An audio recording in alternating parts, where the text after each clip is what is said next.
1 Coríntios capítulo 11, versículo de número 28 ao 30, que diz assim: Examine-se, pois, o homem a si mesmo, e assim coma deste pão e beba deste cálice.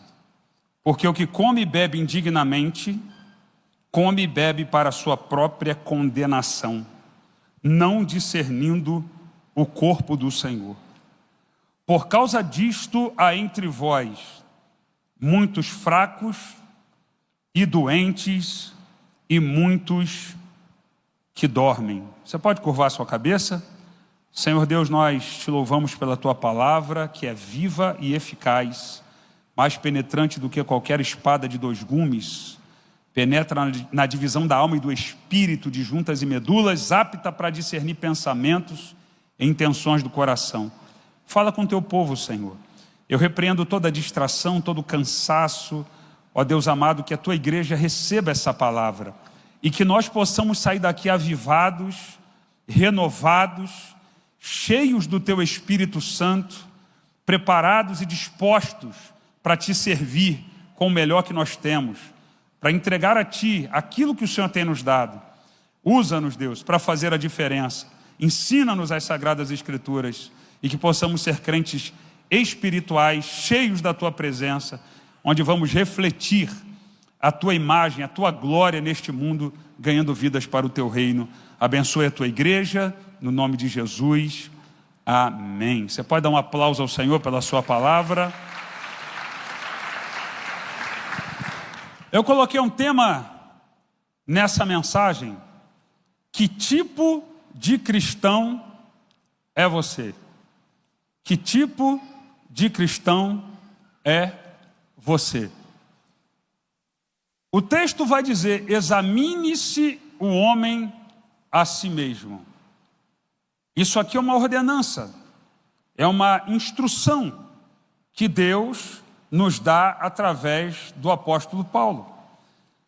Quando ele escreve sobre o ato da Santa Ceia, ele inclui no texto sagrado esses versículos que acabamos de ler. Então, para eu participar da ceia, para eu ser um membro do corpo de Cristo, eu preciso me examinar, eu preciso me avaliar. Eu tenho que olhar para mim mesmo e identificar quem sou eu, com quem eu me pareço, se eu estou parecido com Cristo, se eu estou parecido com o mundo, se as pessoas olham para mim e podem ver Cristo em mim. Eu tenho que fazer essa avaliação. Qualquer um de nós, quando saímos de casa para qualquer lugar, é comum que a gente pare de frente do espelho para ver se o cabelo está penteado, para ver se a roupa está combinando. Então você faz uma análise superficial, uma análise externa, você vê como está a tua aparência, para você decidir se você pode sair de casa desta forma ou não. O que Paulo está dizendo é que nós não devemos aqui nos preocupar se a barba está feita, se o cabelo está penteado, se a roupa está bonita, mas nós temos que fazer uma análise não do exterior, mas do interior. Quem nós somos de verdade? Então, Paulo vai falar que dentre o povo de Deus, não é lá fora não, esse texto aqui não é para ímpio não, dentre o povo de Deus, a igreja de Jesus, ele vai dizer que tem alguns fracos, doentes e outros que dormem. Então, esses três tipos de pessoas estão dentro da igreja. E eu não estou me referindo à ADVEC Brasília e nem à ADVEC na totalidade, eu estou falando da igreja de Jesus no mundo inteiro. Onde você for, em qualquer nação que você for, em qualquer igreja que você entrar, certamente você vai ver dentro dessa igreja pessoas fracas, você também vai ver pessoas doentes, pessoas que dormem. Vai ter. Agora, o que me espanta na igreja de Corinto, em nome de Jesus, não é o caso da ADVEC, é que ele vai dizer que há muitos fracos doentes e muitos que dormem. É um número grande. Então, eu quero falar sobre algumas características. Eu sei que essa mensagem não é uma mensagem animada. Eu sei que essa mensagem, ela não é uma mensagem onde a igreja se expressa na maior parte do tempo, mas ela é uma mensagem reflexiva. E eu, como pastor, preciso te orientar para que você não caia nesse erro de estar vivendo um cristianismo que não condiz com a palavra de Deus e achar que está tudo bem.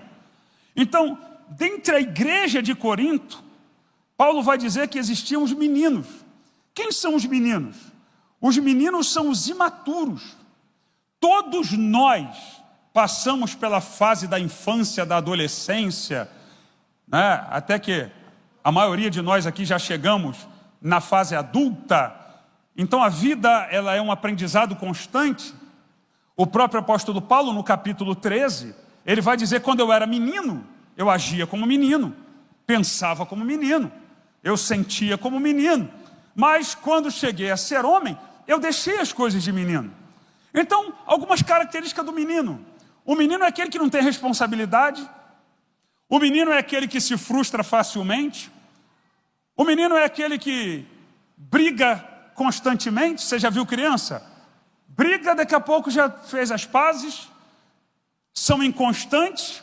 Um texto interessante do próprio apóstolo Paulo, que é Efésios 4, 14 e 15, diz: para que não sejamos mais meninos inconstantes, levados em roda por todo vento de doutrina, pelo engano de homens que com astúcia enganam fraudulosamente. Antes, seguindo a verdade em amor, cresçamos em tudo naquele que é a cabeça, Cristo. O crescimento na vida cristã não é opcional, é obrigatório. Quando você aceita Jesus, você começa uma jornada. E tem gente que acha que o batismo é o fim. Me batizei, pronto, agora eu sou um cristão, eu cheguei onde eu tinha que chegar. O batismo é o início de uma trajetória de fé e de crescimento em Cristo. E quantos que param e acabou, não querem aprender mais? Você já viu a dificuldade? Aqui estão pastores aqui de filiais. A dificuldade que é um novo convertido dar sequência numa revista de discipulado, numa classe de novo convertido. Não, já batizei, eu já sei tudo. E muitas vezes a gente não sabe explicar para o ímpio lá fora os rudimentos da nossa fé, os fundamentos da fé cristã. A gente não sabe, porque para no tempo. E o apóstolo Paulo vai dizer também, em 1 Coríntios, capítulo 3, versículo 1 e 2, eu, irmãos, não vos pude falar como a espirituais, mas como a carnais, como a meninos em Cristo.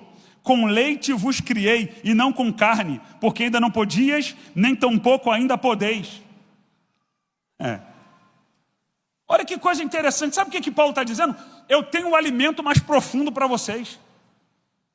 Eu tenho um estágio mais avançado de relacionamento com Deus, de revelações, de dons, de poder de Deus, coisas novas para apresentar para vocês. Deus quer levar você para um outro patamar, para um outro nível de glória, de excelência em todas as áreas da sua vida, mas você é menino, você não está preparado para receber. Sabe o que Paulo está dizendo aqui? Paulo, ele vai falar algo, ele vai deixar claro no texto algo que a ciência comprova hoje. Você sabe que o ser humano é o único ser mamífero, né, que vai tomar leite depois que cresce. É o ser humano. O felino, quando é filhotinho, bebe leite. Depois só se alimenta de carne. Deixa o leite para lá. Aí você vai ver, os pesquisadores, não sou eu, isso aí você vai achar um monte de lugar falando sobre isso, coisas que o leite prejudica na saúde de muita gente. É um alimento inflamatório. Você sabia que quem tem sinusite crônica, como o caso desse que vos fala, é aconselhável pela medicina não fazer uso de leite, porque o leite ajuda na inflamação das cavidades? Você sabia? Mas sabe o que Paulo está dizendo? Eu queria tirar o leitinho de vocês. Eu queria tirar o todinho de vocês. Um alimento superficial, que é alimento de criança. Criança precisa tomar leite. Eu quero tirar esse leitinho de criança, eu quero dar picanha para vocês. Ai, teve crente renovado agora. Achei teu ponto fraco. Sabia que Deus ia falar contigo. Eu quero te dar carnes nobres. Eu quero te levar num rodízio para você comer, para você provar coisa boa. Mas você não sabe mastigar, você não sabe comer, você continua tendo que tomar leitinho de canudinho, porque você não quer crescer. Aí na igreja está cheio de gente assim. O menino ele não cresce, então ele não tem maturidade, não sabe ouvir uma crítica. E eu acho engraçado, gente que quer liderar, que quer proeminência, responsabilidade, destaque, mas não está preparado para ser criticado. Aí eu vou sair da igreja, pastor. Ai, o pastor chamou minha atenção. Ai. E hoje nós estamos vivendo uma geração, aí eu não estou falando de igreja não, estou falando do mundo. Uma geração que não sabe ouvir não. Porque o pai e a mãe nunca disseram não em casa. Aí o primeiro não que houve no mundo, aí eu vou me matar, aí eu vou pular do prédio, aí eu vou me cortar. Só porque eu ouvi um não. Só porque eu ouvi um não. Não, isso aqui não pode. Ai, fui rejeitado. A gente tem que crescer, irmão. O texto que eu citei de Efésios 4,14, para a gente não ser enganado, gente. O que tem de gente sendo enganada, o que tem de gente falando besteira e dizendo que está na Bíblia porque escutou um famoso na internet, no Instagram falar. Aí Jesus só pregava o amor. É só o amor, mas você sabe o que é amor? Vai ler na Bíblia. Vai ler o que está escrito na Bíblia.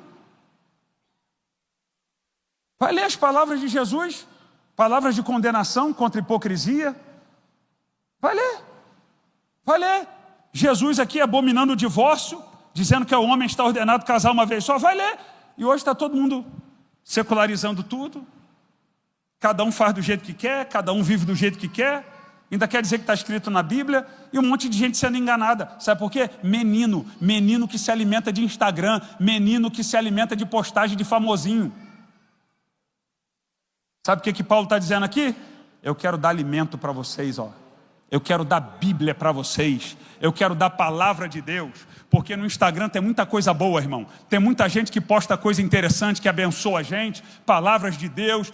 Mas isso aí é uma postagem ou outra, mas também tem um monte de porcaria no meio. Mas aqui está o alimento sólido, que pode transformar a tua vida, que pode mudar a tua mentalidade, que prepara você para entrar no céu, que prepara você para os embates dessa vida. Palavra de Deus. Agora, dentro da igreja, também é verdade. Existem os doentes. Quem são os doentes? Os doentes são aqueles que precisam de cura. Quando a gente vai no geral, né? Você pega uma pessoa doente, no sentido literal, o que o doente precisa? Cura.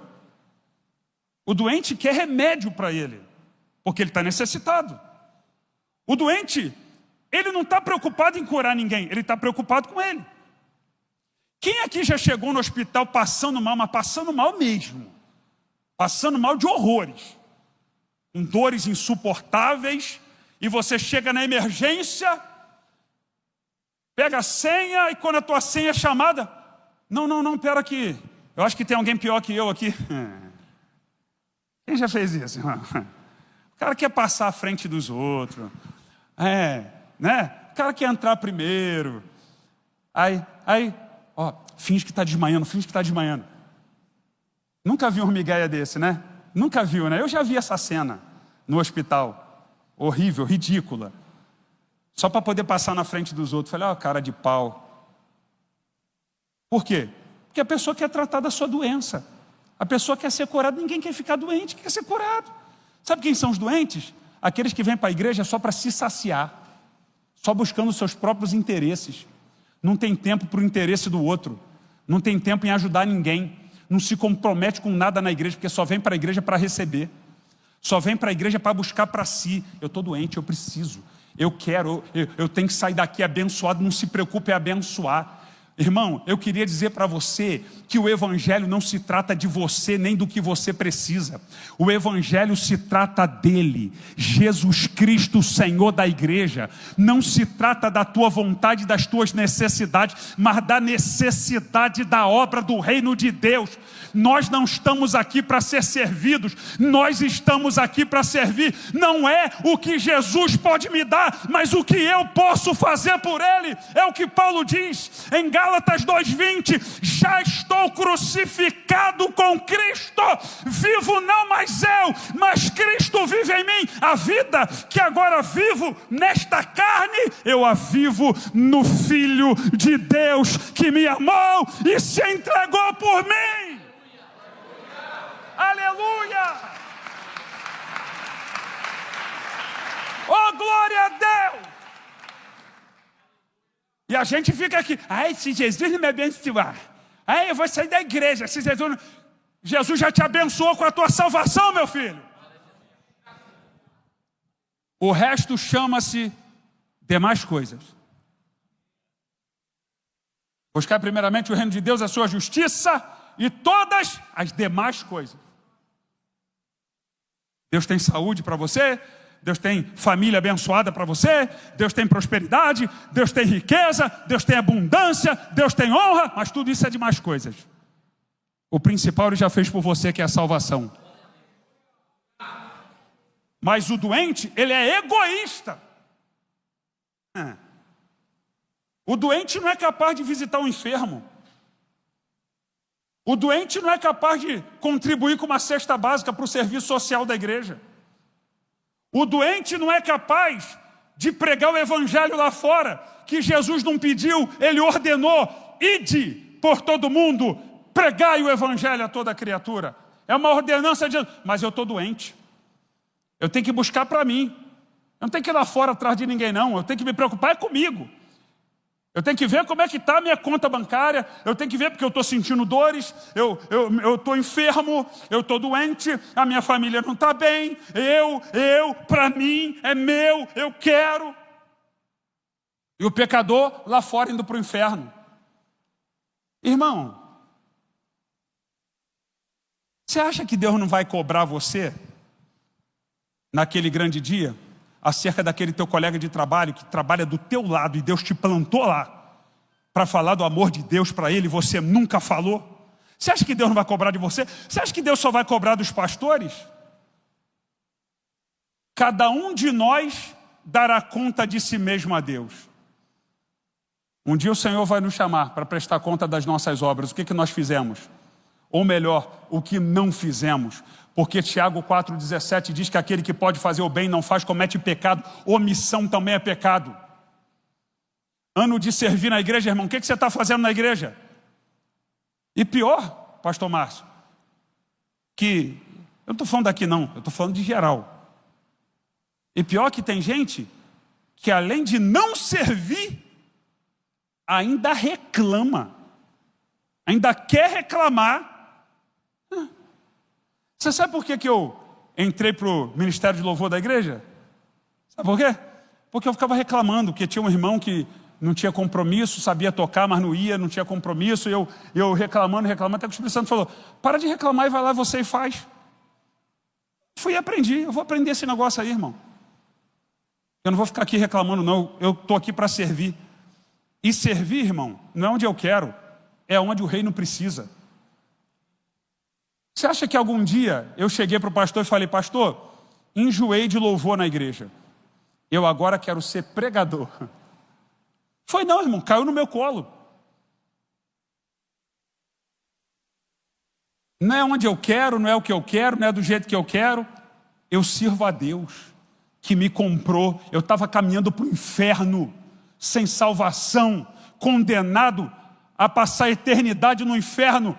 Mas um dia Ele estendeu a sua mão para mim. Oh, aleluia, Colossenses 1,13. Ele nos tirou da potestade das trevas e nos transportou para o reino do Filho do seu amor.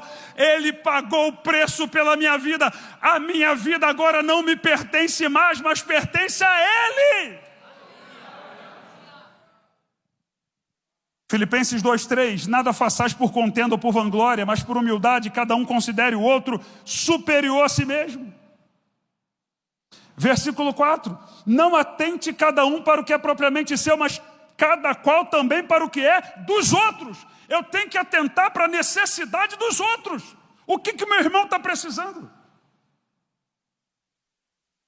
Cadê aquele irmão que falava tanto com você na igreja, que acabava o culto, você ficava ali conversando, batendo papo? Cadê? Cadê aquele irmão? Não tem vindo, não? Você já mandou uma mensagem para ele? Você já ligou? Gente, hoje nós estamos vivendo na era da tecnologia, do WhatsApp. É só você gravar um áudio, irmão. Mas não, eu estou doente. A minha doença, o meu problema, a minha vitória, o meu milagre. Fizemos um projeto aqui mês passado e repetimos nesse mês. Servindo a um amigo. Fazendo no último domingo. Cada membro da igreja pega seu celular. Durante o culto você grava um áudio para um amigo, perguntando se ele tem um pedido de oração, se pode passar o contato dele para um pastor da igreja, e convidando ele, aproveitar e convidar você para vir no domingo, ou de manhã ou de noite, para a gente orar por você aqui na igreja. Um áudiozinho de 40 segundos, 1 minuto de áudio, no máximo, gravar para um amigo.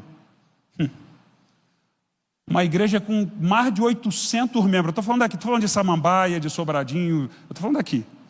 Uma igreja com mais de 800 membros que tem aqui. Eu recebi uns 15 áudios. O pastor Márcio recebeu quantos áudios mais ou menos? Por aí? Uns 20 áudios? 30, 35 áudios. Contatos. É lógico que, claro que, alguns irmãos mandaram áudio para alguém. Posso passar o seu contato? Não, não pode. Ok, você fez a sua parte. Mas a maioria, eu não estava aqui. Domingo eu estava pregando de manhã em Sobradinho e de noite eu preguei em Planaltina.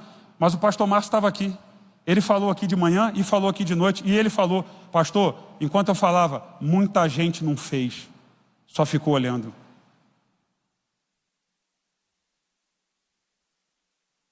Pastor, está na Bíblia isso, que tem que pegar o celular e gravar áudio? Onde está escrito na Bíblia que tem que gravar áudio? Não, só está escrito assim, obedecer a vossos pastores. Eu vos falaram a palavra de Deus. A fé dos quais imitai, porque a gente não é hipócrita não, irmão. Se eu falo para fazer, porque eu estou fazendo. E o pastor Márcio também está fazendo.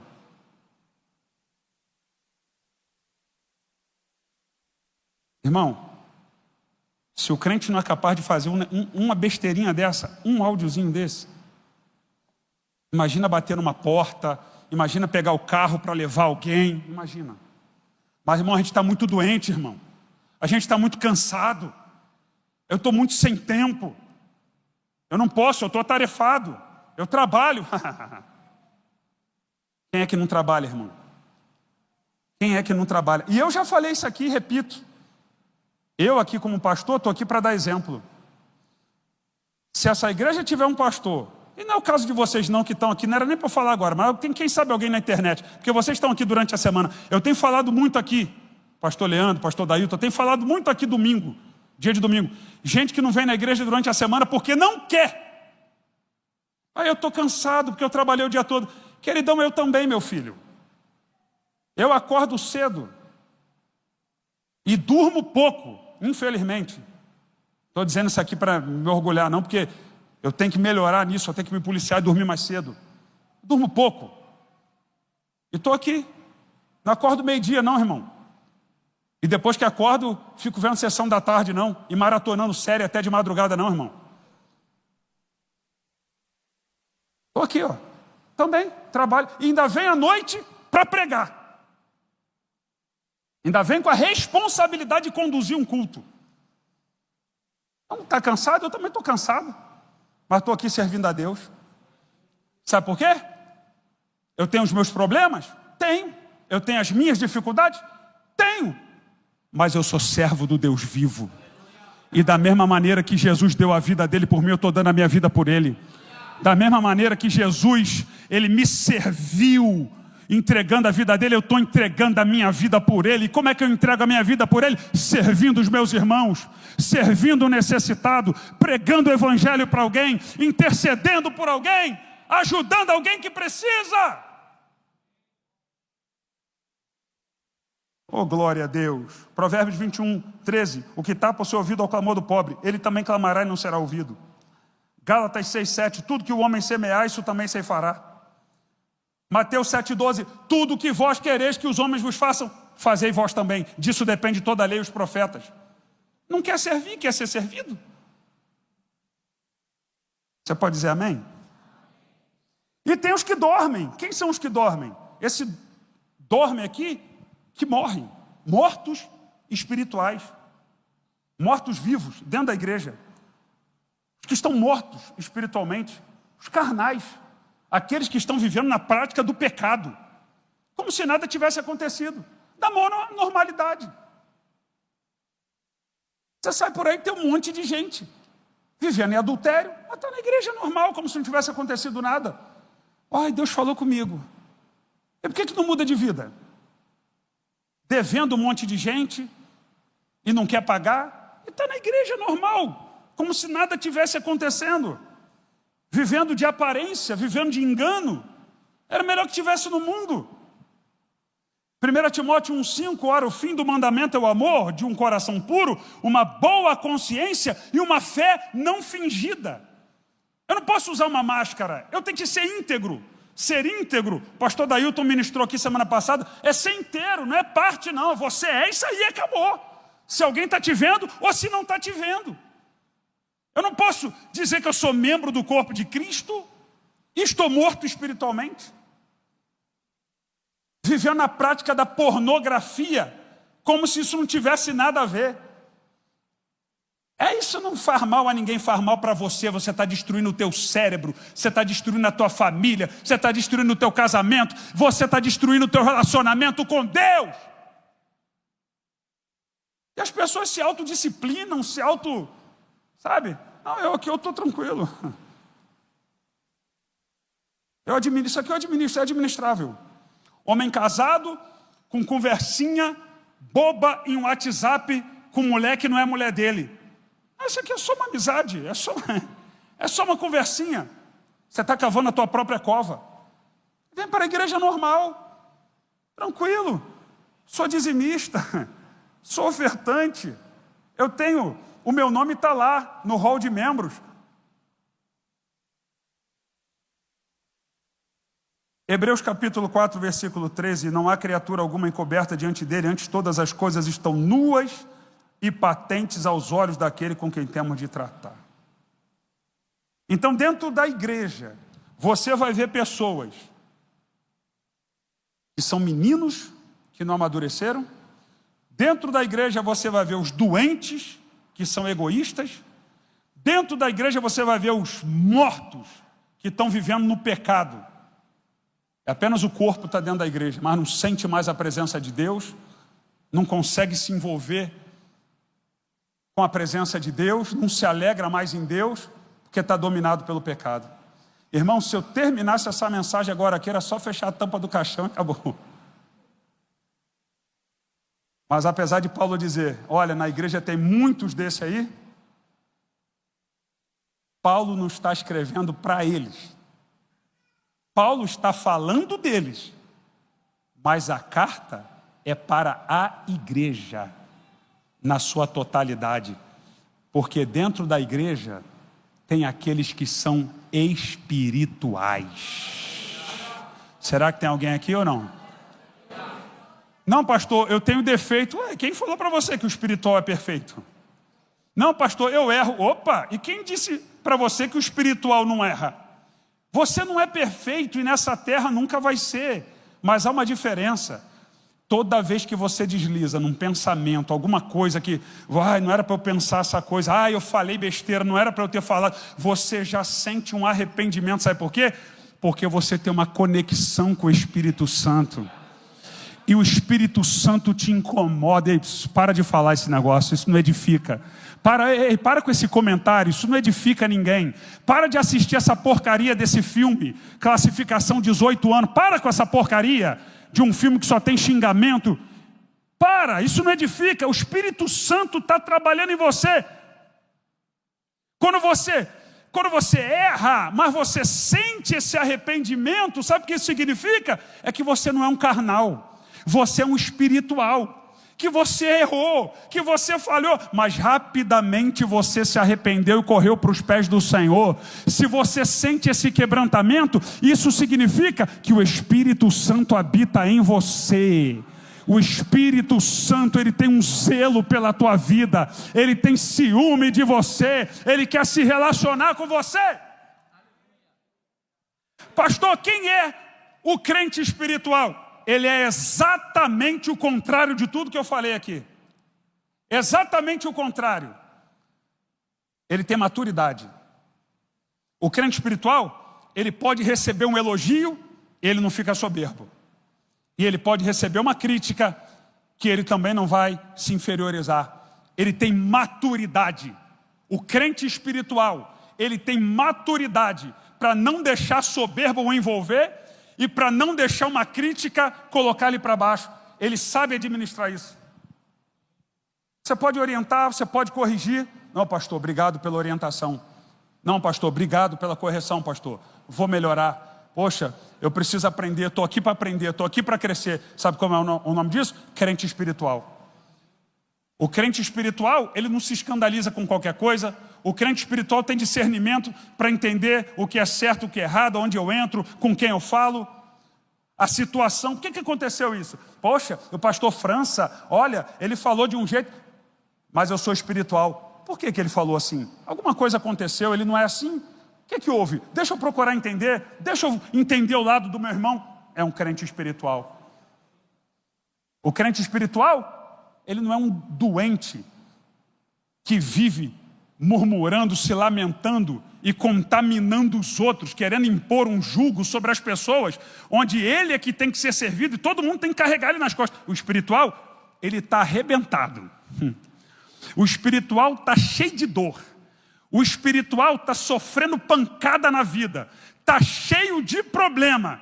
Mas quando ele chega na igreja, ele vê um irmão que está abatido e diz: irmão, tem um lugarzinho aqui, bota o braço aqui que eu vou carregar você junto comigo. Eu tenho as minhas lutas, eu tenho as minhas dificuldades. Ei, mas eu vou ajudar você, eu vou caminhar com você, eu não vou te deixar sozinho. Eu estou aqui para servir, eu estou aqui para trabalhar. O espiritual, ele foge do pecado, ele foge da aparência do mal, ele não flerta com o pecado, ele não anda na beirada do abismo, ele mantém a distância de segurança. Mesmo naquilo que não é pecado, mas ele vigia. Eu não vou entrar nesse negócio, porque ele é espiritual. O crente espiritual, ele quer servir na igreja. Ele quer trabalhar. Ele quer usar os seus dons. O espiritual é dizimista. O espiritual é ofertante. O espiritual, ele quer contribuir de alguma forma, com tempo, com dinheiro, com talento. Ele quer servir. Ele quer servir na igreja. Ele quer servir o próximo. Ele tem ideia, eu quero, pastor, vamos fazer isso, vamos lá, vamos agir, vamos lá, vamos trabalhar. Vamos botar para fora aquilo que Deus colocou aqui dentro. Vamos usar os nossos dons. Isso é ser espiritual. O espiritual, ele não está aqui medindo o termômetro de louvor. Irmão, eu queria dizer para você, isso aqui não é o The Voice não, filho. Aqui você não está no American Idol, não. Aqui você está na casa de Deus. Aqui você não está num show, você está no templo do Deus vivo, para adorar aquele que vive e reina para sempre. Oh, glória a Deus, aleluia! O crente espiritual não tem um sômetro. Deixa eu medir a unção. Esse aqui tem unção, esse aqui tem unção menor, esse tem mais unção. Como é que mede isso? Onde vende um negócio desse? Para a gente medir quem tem unção e quem não tem. O crente espiritual, ele vem para adorar Jesus. Ele vem para exaltar a Deus. Ele vem para glorificar o Senhor. Ele vem para se encher da presença de Deus. ele vem para sair daqui renovado, ele vem desesperado para ter um encontro com Deus. Aleluia! O crente espiritual, eu encerro aqui, ele quer ser abençoado. O crente espiritual, ele quer prosperidade, quer, claro, ele não é bobo. O crente espiritual, ele quer ser curado. O crente espiritual, ele quer que a casa dele seja uma bênção. O crente espiritual, ele quer um aumento. Ele quer um emprego melhor, quer, claro que ele quer morar melhor, claro. Mas acima de tudo isso, o crente espiritual tem uma esperança. Maranata, ora vem Senhor Jesus. Ele se apega na promessa de que Jesus vai voltar. Vive nessa terra, mas não pertence a essa terra. Desfruta dessa terra, mas não depende dela, porque a esperança dele é o Senhor. Aquilo que está no Evangelho de João, no capítulo 14, não se turbe o vosso coração.